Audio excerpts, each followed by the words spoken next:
Когда речь заходит о положении женщины в исламе, в массовом сознании часто всплывают противоречивые образы.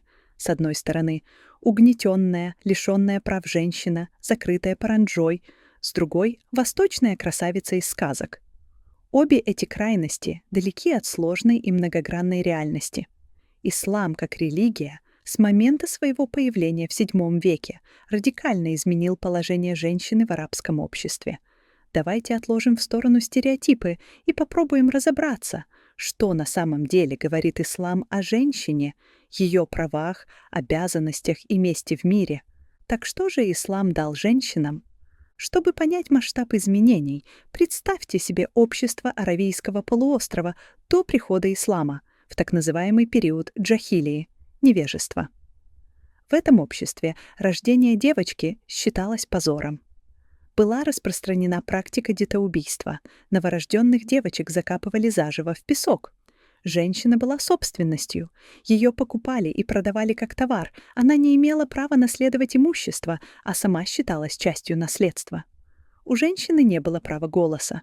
Ее выдавали замуж без ее согласия, и она могла быть одной из неограниченного числа жен. Что изменил ислам? Право на жизнь. Пророк Мухаммад категорически запретил детоубийство, провозгласив, что и девочки, и мальчики равны перед Богом. Об этом говорится в Коране. Когда закапываемую живьем спросят, за какой грех ее убили? Право на собственность и наследство. Ислам впервые в истории Аравии наделил женщину правом владеть имуществом, вести бизнес и получать обязательную долю в наследстве. При этом ее доля часто составляет половину от доли мужчины, что связано с финансовыми обязанностями мужчины по содержанию семьи. Право на образование. Пророк Мухаммад сказал: «Стремление к знанию — обязанность каждого мусульманина и мусульманки». Это было революционным заявлением, открывшим женщинам путь к знаниям. Право на согласие на брак. Брак без согласия совершеннолетней женщины считается в исламе недействительным. Она имеет право предложить свой брачный контракт – сига.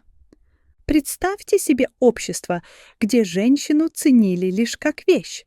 И вдруг появляется религия, которая говорит: «Ты – личность, ты имеешь право жить, владеть, учиться и выбирать». Это был настоящий социальный переворот.